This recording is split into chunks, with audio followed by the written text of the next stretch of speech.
Hoje nós vamos começar a nossa segunda versão do nosso podcast. E hoje o nosso programa também está muito interessante. Nós temos aqui Thiago Cordeiro, da Good Storage. Obviamente todos sabem que Thiago Cordeiro e Good Storage são referências aqui no nosso mercado brasileiro.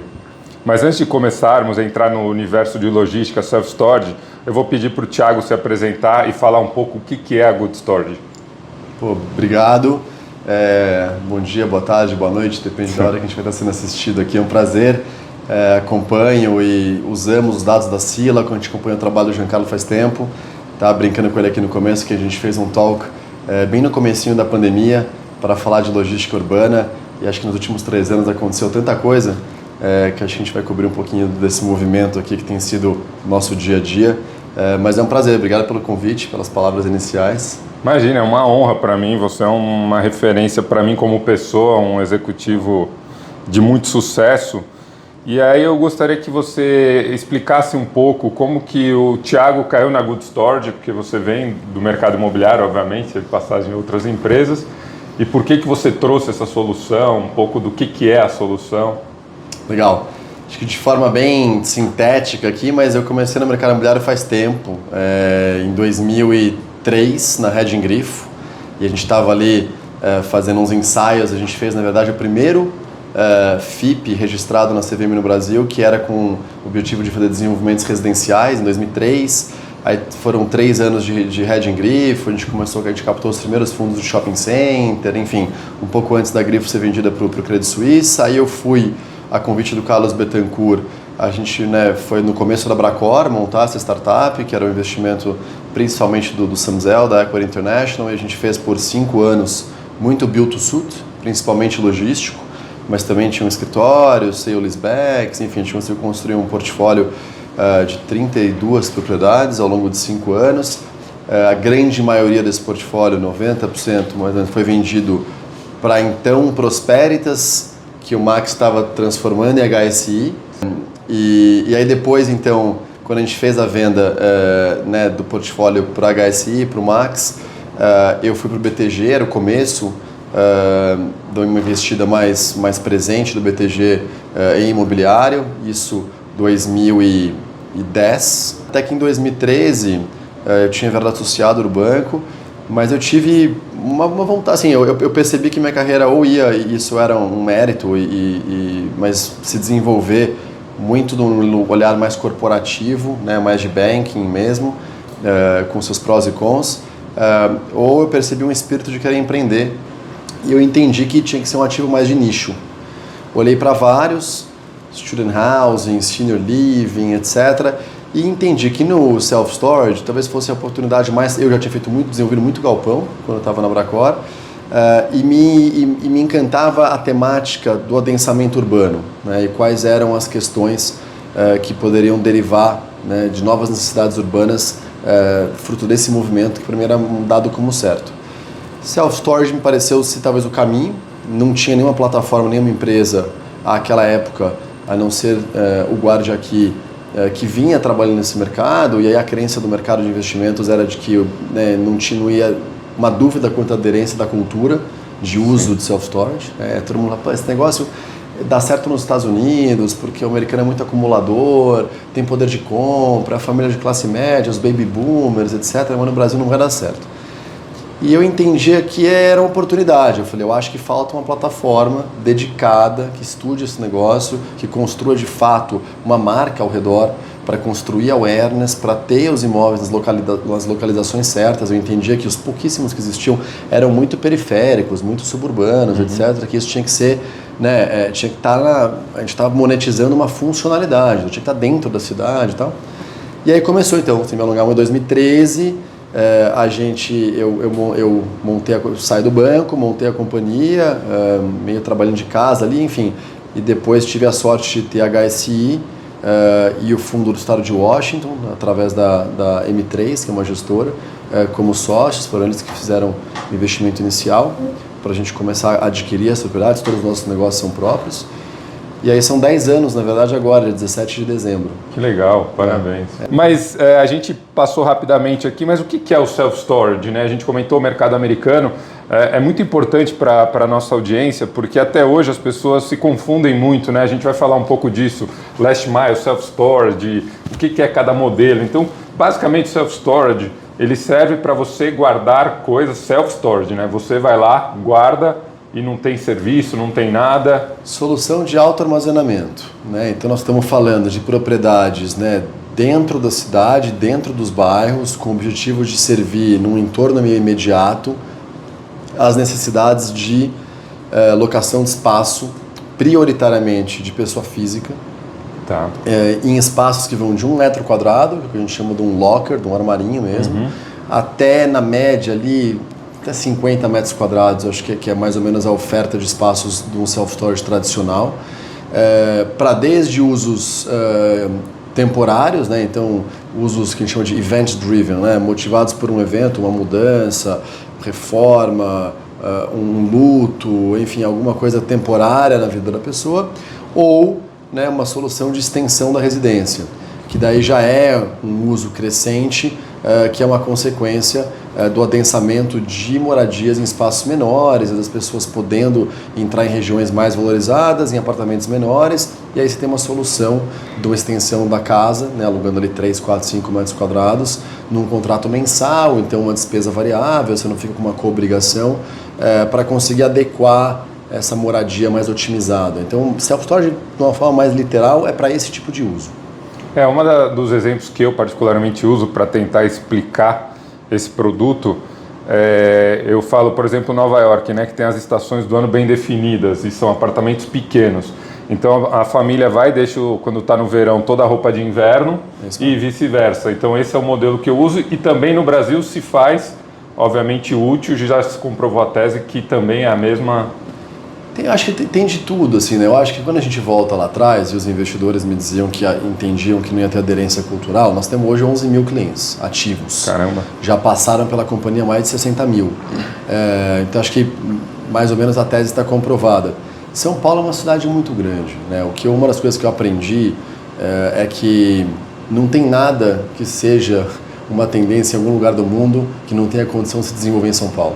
É verdade. Não tem, assim, é a capital do sul global. Então, as demandas, quanto mais a gente estuda e por muito tempo ainda, né, desenvolver awareness é o nosso maior desafio. Então a gente vai, a gente pesquisa dentro da nossa carteira vários tipos de uso para conseguir captar né, enfim, promover, né, essa história, etc. Tem todo tipo, né, de uso que você pode imaginar. Eu acho que à medida que a gente foi conseguindo entrar mais nos bairros, até de mais alta renda, né, a gente tem unidade, para quem é aqui de São Paulo, a gente só opera em São Paulo, então me desculpem a audiência de fora de São Paulo, mas Moema, Vila Olímpia, Jardins e tal, mais e mais a gente vê o uso de espaços menores para pessoas que moram num entorno mais imediato. Então o raio, quando a gente começou a trabalhar, o raio de captura de 80% dos clientes era de 4 quilômetros. Esse raio está em quase 2 quilômetros hoje. Caramba! Então, essa mancha de captura vai fechando, porque, claro, as pessoas vão conhecendo mais, né, a solução, mas também porque começam a enxergar, de fato, uma opção de uma armazenagem que você vê em um espaço com mais frequência. E aí é o que você estava dizendo. Então, sei lá, às vezes é mala de viagem. Então, uma família com 3 filhos, ainda que num apartamento, para fazer uma viagem para fora do país, tem que ter 5 malas de tamanho grande. Pô, 5 malas ocupa espaço, né? Malas eu grandes. Eu sofro disso. Então, tenho 3 filhos. 3 filhos, então, você tem que ter um espaço. Então, e aí, você estando mais perto da casa, tá tranquilo. Nós vamos viajar agora no final do ano, etc. Precisamos passar no storage, né, para buscar as malas. Então, você tem também isso. Mas tem, assim, já uma infinidade de usos. A gente tem aprendido que é muito legal. O tempo médio de estadia, a gente ficou por bastante tempo, ele com mais ou menos 12 meses. E hoje está em 17 já. Que legal. Então também é um bom indicador de que acho que a solução, uma vez que você começa a usar, acho que você vai conseguindo inclusive tirar um benefício maior do que aquele que você imaginava, sabe? Com certeza. Sempre você vai aprender usando, né? Você vai aprender tentando e aí você vai se encantando, porque de fato é uma solução e é uma dor de muita gente, assim. Você comentou aqui uma coisa muito importante, que o raio de influência era antigamente de 4 e esse raio hoje virou 2 km.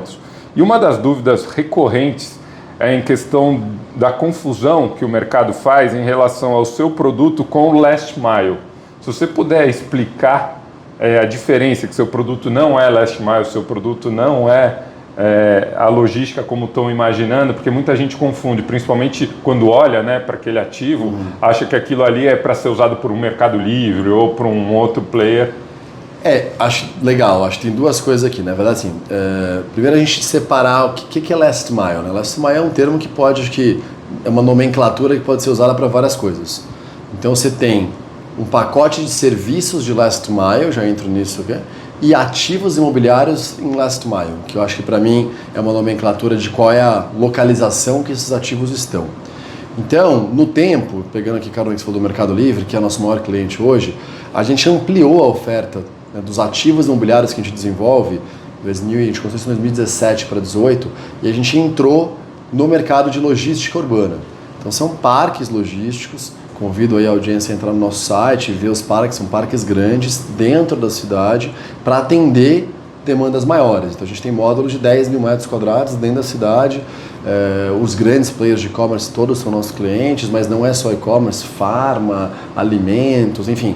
Qualquer empresa que consegue se aproveitar, né, ter na localização uma vantagem competitiva. Isso é necessário porque, claro, que você está mais perto do centro, ter um preço diferenciado para quanto vale aquele terreno, quanto vale aquele imóvel, que você consegue tirar dele. Então, para a gente conseguir ter um parque urbano, né, logístico, e que aquilo não seja um empreendimento residencial, por exemplo, tem um custo.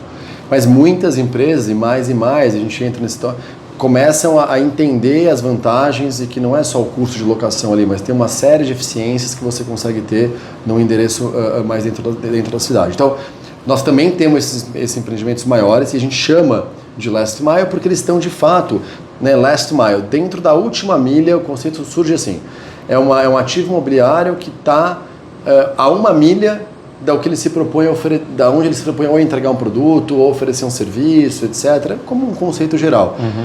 Last mile como serviço seria você fazer uma operação logística. Então, você tem uma operação de recebimento de mercadoria, de packing, né, de você reempacotar isso, fazer o shipping, né, para o destino final, ou de você fazer sorting de estoque. Acho que aí esse é um outro componente, não é mobiliário, é um componente que pode ser oferecido junto com a solução de locação, junto com o ativo imobiliário. Não é nosso caso, né? Ele pode ser oferecido separadamente. Então você tem empresas que são esse elo entre o player imobiliário e o tomador final e o inquilino, e oferecem só esse plug, né, disso, como você pode ter eventualmente soluções que oferecem os dois. A gente, né, no final do dia, nós somos uma maquinazinha de renda imobiliária, então a gente não confunde muito essas duas receitas, a receita de serviço logístico, que a gente não opera, com receita de locação de imóvel.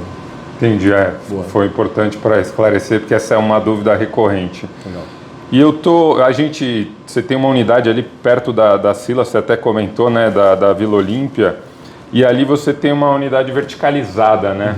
A gente está começando essa discussão na logística aqui no Brasil, por exemplo, no México a gente já tem operação verticalizada, no Japão, Europa, etc., porque você não tem espaço e a logística já é verticalizada. Se você puder explicar um pouco porque você entra lá, vamos dizer, eu vou levar minhas coisas para armazenar. Então a gente relembra aqueles filmes americanos, né? Você chega de carro, abre como se fosse uma garagem, né? Abre lá, pluga. Quando você tem isso verticalizado, como é que funciona esse transporte de carga? É tranquilo? É uma dúvida também que as pessoas têm. Se é um uso próprio para vocês lá para cima e para baixo, que é o self-storage. Não, é tudo self-storage. É tudo assim, acho que no final do dia, né, a cidade ela tem os seus movimentos, né, orgânicos, e ela vai se adensando, e a questão do preço dos ativos vai mudando, etc. E o valor de um ativo é a renda que ele consegue, né, gerar. Acho que esse não... E aí você vai tendo movimentos, por exemplo, né, prédios de escritório, né, escritórios mais antigos e tal, que acho que nos últimos anos tem tido, que a gente chama de carrego, né, mas as suas ocupações e seus valores de locação muito baixos, até alguns muito vazios. Você tem o custo de carregar isso se você é o dono da laje, né, do andar, do prédio todo, que é o IPTU, o condomínio e tal. Começa a fazer pouco sentido. E aí isso abre uma oportunidade, por exemplo, para a gente fazer retrofit de prédio, né, para outros usos. Então eu acho que o multifamiliar está olhando começar a retrofitar alguns prédios de escritório para unidades, né, residenciais para renda. Nós estamos aqui agora no 9 de julho, para quem é aqui de São Paulo de novo, são 3 prédios de escritório aqui perto da gente, estão sendo colocados abaixo, o valor do terreno ficou, acho que mais caro do que o prédio inteiro, tem uma vista aqui para uma Z1, então vão ser prédios de residencial de alta renda, que acho que é uma nova onda do mercado aqui do Itaim. E em alguns lugares a gente conseguiu fazer o mesmo também, então seja colocar um novo uso, né? Então, e aí esse novo uso, cada andar é um layout de espaços que varia de 1 metro quadrado a 20 metros quadrados, corredores para quem nunca foi, carga, né, vertical, elevadores bem servidos. Funciona super, enfim, docazinhas para chegar com o seu carro, você recebe a sua senha, você destrava o elevador, você sobe, você desce, você entra na unidade, alto armazenamento, fazendo o melhor uso do espaço. Então, e aí acho que para a cidade, eu acho que é isso, né? Você tem ali uma solução de armazenamento, de espaço, flexível, num entorno adensado, onde aquilo não existia antes. Então, é um conceito legal de microcentralidades, né? As regiões vão ficando mais autônomas, né, autossuficientes naquilo que elas têm que oferecer. E aí, com isso, você tem menos deslocamento na cidade, tudo fica, enfim, mais eficiente, você pode entrar em toda uma história de emissão de CO2, de cidades mais limpas e tal. Imagina que você tinha antes né, os guarda-móveis, o setor nem era ainda conhecido como self-storage, super longes, distantes, então uma locomoção até esse guarda-móvel vai e volta, normalmente caminhão, já mais poluente, né, mais poluente não só em emissão de CO2, mas em transtorno, poluição sonora, nas ruas, etc. Distância percorrida maior. Quando você entra dentro dos bairros, tem pessoas que frequentam a pé a unidade. A gente lançou uma unidade no bairro de Perdizes, é a nossa unidade que tem a maior captura de entorno a circunscrição de clientes mais próximos à unidade. A gente às vezes está lá, eu estou lá perto, você vê cliente vindo a pé, indo no teu espaço, fazendo alguma coisa e indo embora. Pô, poluição zero, né? Então, essa é a eficiência de deslocamento que a gente entende que as cidades, quando a gente fala que falar de logística urbana é uma vertical importante no conceito, né, na temática de cidades inteligentes, né, de smart cities, é esse protagonismo, é esse papel, né, que a gente está falando. Inclusive, não só de atender, né, e de facilitar o deslocamento, a vida das pessoas físicas que utilizam a nossa solução, mas quando a gente entra na pessoa jurídica e entra mais em logística, você falar de mobilidade de mercadoria. Então a mesma coisa vale nas mercadorias. A hora que você tem, né, os grandes galpões, que eram um raio de 50 quilômetros, essas empresas, ou outras, mas fracionando, colocando espaços menores dentro da cidade, mas para otimizarem a operação, otimizarem os fluxos dessas mercadorias, a cidade funciona melhor. A cidade é mais limpa, funciona melhor, você tem as artérias, né? No final do dia, uma cidade é uma conjunção de artérias que são as ruas e tudo tem que acontecer com muito mais eficiência. Então enfim, a gente é fanático pelo tema de cidades, de urbano, de para onde as coisas estão indo, de despertar essa maneira, né, mais moderna de viver nos centros urbanos. É o que a gente tem, desde o início, é o que tem nos inspirado, assim. E você comentou que vocês estão só em São Paulo. Quais são os planos de expansão, futuro? Vocês pretendem explorar outras cidades? Vocês pretendem ir para grandes centros logísticos ou não? O teu negócio é dentro das cidades mesmo? A gente procurou ficar só em São Paulo até agora, são 10 anos em dezembro, porque para ganhar escala dentro de um mesmo mercado e para conseguir começar a ser um pouco mais conhecido, né, criar um pouco de awareness. Acho que parte disso está feito, ainda tem bastante por ser feito. A gente entende que São Paulo é um mercado mais líquido, é um mercado que tem mais tamanho, e acho que a gente ainda está longe de ter saturado o mercado. Então ainda é o foco das nossas atividades. A gente tem uma unidade em Santo André, que vai muito bem, inclusive. A gente, né, de repente, olha ali um pouco na região metropolitana de São Paulo, etc. Quando eu digo isso, a gente não estamos em outras capitais porque a gente entende que a tese não funciona. Está longe de ser isso. Acho que era mais uma questão estratégica da companhia. Eu não vejo a gente expandindo muito para fora dos limites da região metropolitana de São Paulo nos próximos 2, 3 anos. Como também não é nossa estratégia entrar no mercado de galpões industriais maiores, né, onde a gente tem já grandes players que têm, enfim, que estão há bastante tempo com grandes portfólios, já operam nesse mercado. A nossa ideia a gente aposta nessas propriedades menores, investimentos menores, mas em escala na quantidade de imóveis e não no tamanho dos imóveis dentro da cidade. Aí que e para isso a gente está bem animado. Esse ano a gente entregou 9 empreendimentos, né? Então hoje já são operando 320 mil metros quadrados mais ou menos de área alocável entre, né, a gente fala que a oferta hoje é um guarda-chuva só, de 1 metro quadrado para pessoa física a 10 mil metros quadrados para grande empresa de varejo. A gente está tentando solucionar a necessidade de armazenamento dentro da cidade. E aí nessa oferta de valor, nessa proposta de valor, são esses 320 mil metros. A gente está com 2 parques logísticos em aprovação e tentando crescer. Não é um momento muito fácil de crescimento, mas animados com essa categoria, com essa classe de ativo nova. Qual o tamanho de um parque logístico dentro da cidade e qual o tamanho médio de um empreendimento completo de self-storage? Acho que no logístico vai depender um pouco do terreno, vai depender um pouco. A gente também fez alguns que eram retrofits de plantas industriais e tal, mas é qualquer coisa entre 10 mil metros quadrados e o maior que a gente conseguiu, né, organizar, enfim, adquirir, tem 55. Tá? Acho que vai muito que tiver o negócio que aparece, que meio que a conta fecha, que as características imobiliárias fazem sentido, acesso, preço, né? Enfim. No self-storage, o menor que a gente tem de área construída são 2.500 metros. E, né, de área construída, e aí é num bairro bem adensado, um bairro bem nobre, que faz algum sentido. Mas na média, a gente está olhando para algo como 4.000, 4.500 metros de área alocável. Eu acho que seria aí o sweet spot de uma unidade de self-storage. E para encerrar, não sei se você pode abrir, mas acho que de forma genérica e aberta, o que é preço? Que também é uma curiosidade, as pessoas têm a dificuldade, né, de perguntar, tem vergonha, etc. O que varia de preço nessa solução de self-storage? A gente tem essa cabeça de querer saber quanto que é por metro quadrado, né? Eu acho que quando a gente pensa em espaços menores, quanto eu estou pagando para ter essa solução que organiza a minha vida, que simplifica, que melhora o meu morar, né, dentro do meu apartamento, dentro da minha casa. Então, é um olhar muito mais, né, do preço da solução do que por metro quadrado em si. Dito isso, sem querer esquivar da pergunta, mas ao redor de R$90 o metro quadrado, mais ou menos, a solução de self-storage. Espaços maiores, esse valor é um pouco menor, os espaços menorzinhos, esse valor é um pouco maior. Em logística urbana, você conhece bastante desse mercado, a gente tem um desafio, né? Nós e alguns outros players que também têm tentado promover um pouco esse mercado dos centros de logística mais perto da cidade. A gente fala que é no raio 15, né? Para quem é um pouco mais do mercado sabe o que eu estou dizendo, que é vencer uma barreira de R$40 o metro quadrado. Sim. Então, essa é uma barreira difícil de ser superada. Existe um trabalho das companhias, das empresas, dos inquilinos conseguirem também aprender um pouco a fazer a conta diferente, né, de quanto valor eles conseguem extrair de terem suas operações em localizações mais estratégicas.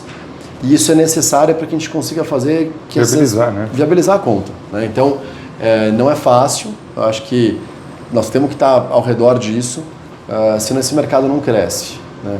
Então, acho que são os dois patamares de preço, mais ou menos. Os condomínios logísticos têm o desafio de romper a barreira dos 20, 22, né? Há 10 anos a alocação varia de R$18 a R$22. Se não me engano, algumas regiões, Guarulhos, etc., num raio 0 a 30 pega um pouco mais de preço, mas se a gente olhar pela Logística Brasil, a gente ainda tem essa barreira, né? Eu acho que a melhor forma, e vocês fazem muito bem isso, é a questão da transparência, né? As pessoas jogam muito no mercado imobiliário, né? Não, ali está alugando a tanto, mas ninguém sabe. Se você não tiver esse dado, não pode chutar, imaginar. E eu, particularmente, ainda acho, conhecendo um pouco da conta, R$40 barato para estar dentro de um centro urbano. Eu costumo dizer que self-storage e logística dentro das cidades é a evolução dos galpões, né? E a gente sabe que no Brasil a gente tem uma logística de 25 milhões de metros quadrados, sendo que 18 milhões estão no Sudeste. Desses 18, 12, 13 milhões mais ou menos dentro do estado de São Paulo.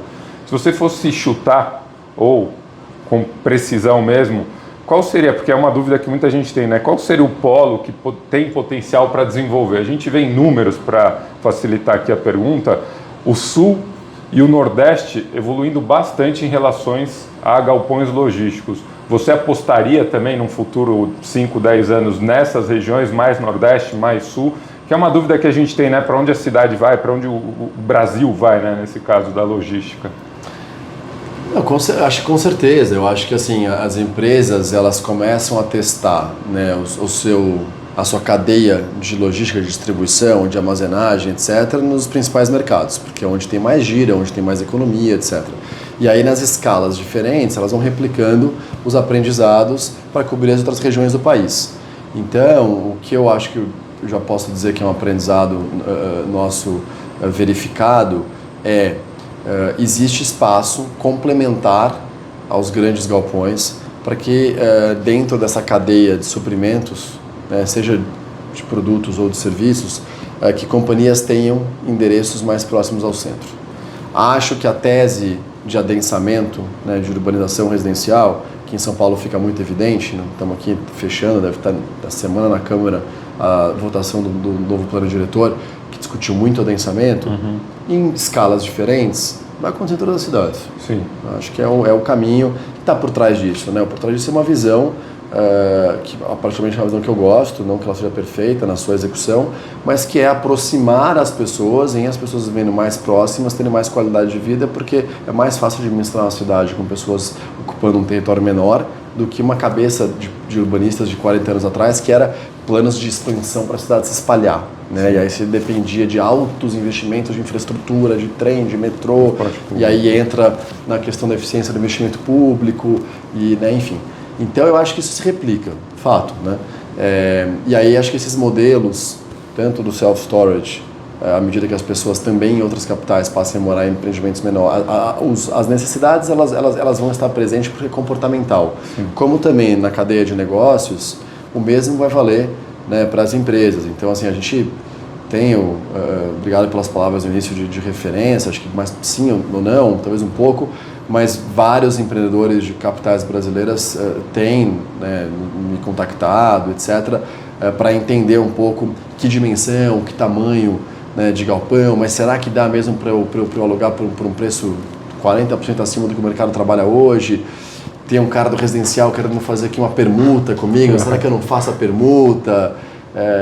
Mas, enfim, uma coisa que eu aprendi também, Jean, é uma oferta de qualidade, você desenvolver um ativo, uma oferta numa localização que era inexistente, com boa qualidade, bem pensado, promove o uso, promove a demanda.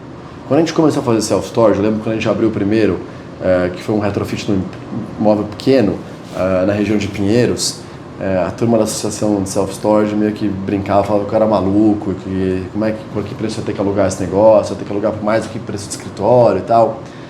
Os nossos melhores aqui, ó, em primeira mão aqui, só porque é com você. Os nossos melhores retornos são nos imóveis que no final do dia foram os imóveis mais entre investimento e compra de maior valor por metro quadrado que a gente fez. Então, assim, porque a gente está tentando monetizar uma funcionalidade.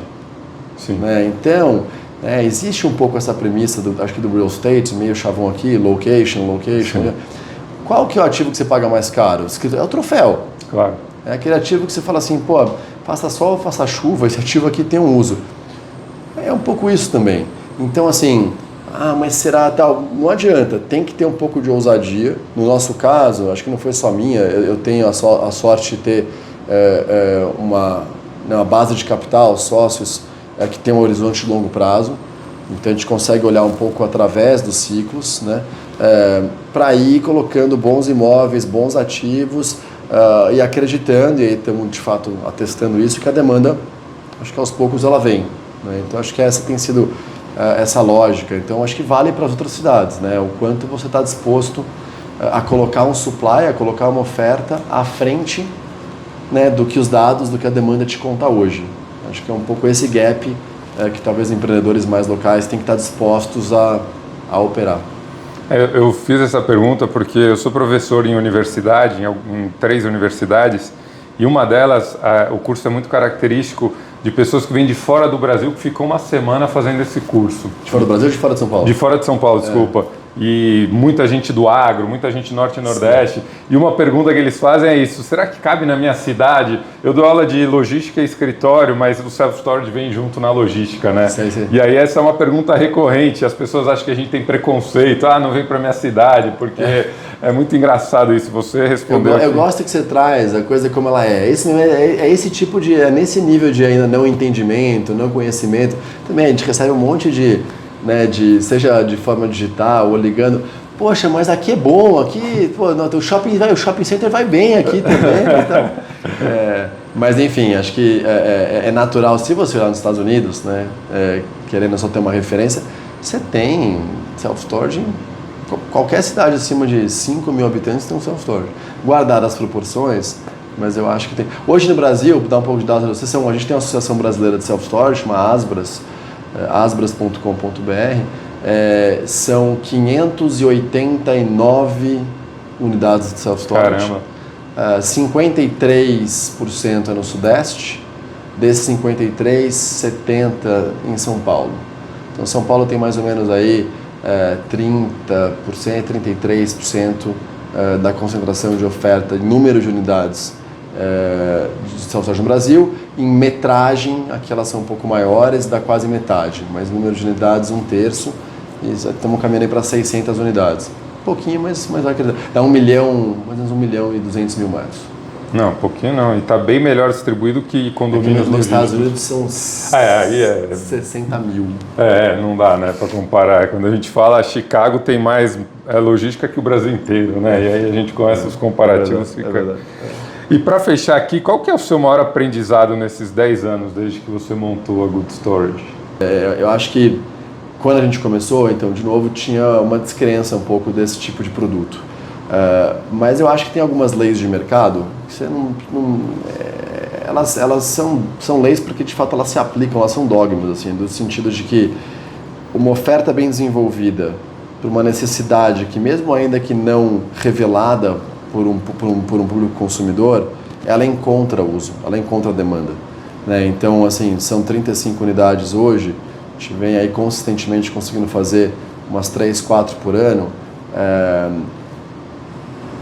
Não precisa esperar encher a unidade de fazer uma segunda, né? Eu acho que você vai conseguindo encontrar uma atração e percebendo que o mercado ele vai amadurecendo e ele vai tendo o seu crescimento natural. Enquanto a gente estava fazendo isso, o perfil de unidades de lançamento foram ficando menores e agora as pessoas estão começando a morar nessas unidades que estão sendo entregues principalmente nos últimos 2 anos.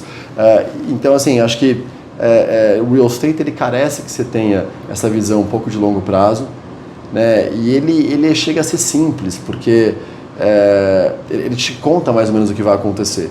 Né? Como você tem os ciclos, né? E aí é confiar nisso. Né? Eu sei que não é tão fácil, porque no Brasil a gente tem várias questões, entre elas a falta de financiamento. Então, principalmente para o empreendedor menor, a gente estava falando das cidades um pouco menores, tem que colocar capital próprio, então é uma tomada de risco muitas vezes. Mas eu acho que tem sido um aprendizado, assim, é olhar para as teses mais de longo prazo, é perceber para onde a gente entende que esse uso está caminhando e eventualmente ainda que ele não... Thiago, você acredita que a locação do imóvel, né, o logístico, vai passar R$40? Eu acredito. Eu acredito porque eu tenho convicção de que é uma economia para a empresa. Com certeza. Eu acho que as empresas talvez ainda hoje façam a conta de, não, quanto é reais por metro quadrado? Não, mas como é que pode ser? Não, a conta não é essa, vamos olhar para a eficiência. É a eficiência do pacote entregue, ou a eficiência do serviço feito, né? Então, assim, e aí apostar um pouco nisso, porque a gente tem que se antecipar, a gente tem que estar uns 3, 4 anos à frente para conseguir comprar empreendimento, aprovar e tal. Então, nossa experiência tem sido uma oferta bem localizada, de boa qualidade, sabe, colocada no mercado com os agentes e parceiros corretos, encontra cliente. Acho que é um pouco por aí. Excelente. Eu particularmente já venho lutando contra esse mercado, né? A Sila luta contra vários padrões e dogmas desse mercado, né? Principalmente em relação à transparência, mas a questão do preço do metro quadrado, inclusive no escritório, já tem que ser revista, não é mais um metro quadrado. Porque a pessoa que usa o self-storage ou logística nos seus imóveis, ela não está considerando quanto ela vai economizar de gasolina, o quanto ela vai deixar de pagar de um monte de gasto, pedágio, etc, e só joga para o imóvel para fazer o conta do metro quadrado, né? Então... Para a turma pensar, quantos por cento que vocês acreditam que o custo da locação representa dentro de todos os custos logísticos de uma companhia? 2 segundos. 3%. De 3%, uma empresa muito intensa, 3 a 5%. Gasolina, diesel, combustível, 20 a 25%. Então, quando teve essa puxada da inflação dos combustíveis, isso impactou mais no custo de logística, na margem logística do que qualquer renegociação de locação. Mas é muito curioso, porque a renegociação da locação, né, a parte, os lados da mesa, lá, a parte da turma de compras e tal, está empoderada de querer discutir, a gente chega a discutir 50 centavos no metro quadrado. A bomba na gasolina, você não consegue mudar o preço da Petrobras. Mas assim, é uma conta, e aí eu acho que nós, como agentes de mercado, e você está perfeito em dizer isso, que nós temos que aculturar essa história, né? E você falou assim, o mercado de logística em várias praças está R$22, 20, 22 há 10 anos. Turma, precisa pedir mais preço. Claro, construção, né? Material, terreno, tudo aumentou. Tudo aumentou, né? Então, eu acho que também isso tem a ver um pouco com o amadurecimento do mercado. Eu acho que à medida que você vai tendo mais capital institucional no mercado, que tem condições também de eventualmente manter um imóvel vazio ou para alocação por um tempo um pouco maior, até que chegue a empresa certa e tal, porque tem condição de fazer. Eu acho que o mercado vai se desenvolver. Se você olhar o mercado logístico nos Estados Unidos nos últimos 5 anos, o crescimento real de preço foi astronômico. Foi o maior crescimento de NOI em termos reais acima da inflação em todas as categorias de ativo nos Estados Unidos, foi logística. É um mercado que é controlado, né, as suas propriedades, por investidores profissionais. Sim. E não tem conversa, né, o preço sobe. Então mas é curioso, 3%, 3 a 5% no máximo, da estrutura de custos de uma operação logística é aluguel. Mas a gente trata o aluguel como se fosse o que vai mudar a empresa ganhar dinheiro ou não. Sabe? Bom, infelizmente a gente tem que finalizar. Conversar com o Thiago é uma delícia, passa muito rápido. A proposta aqui do nosso podcast é de ter conteúdo de uma forma rápida também. A gente não vai ficar mais 3 anos para fazer o próximo. Boa. Parabéns pelo seu negócio, oratória, você sempre fazendo a nossa audiência pensar, refletir e evoluir. Muito obrigado pelo seu tempo aqui. Conta com a gente. Lembra que há 3 anos atrás a gente falhou, a gente combinou que a gente ia fazer um talk, uma história numa unidade. Verdade. E a gente ia dar uma volta e tal. Legal. Tá bom? Muito obrigado e para mais conteúdos como esse, pode entrar em contato com a nossa equipe. Sugestões são sempre bem-vindas. Parabéns e vamos em frente. Valeu. Obrigadão. Um abração.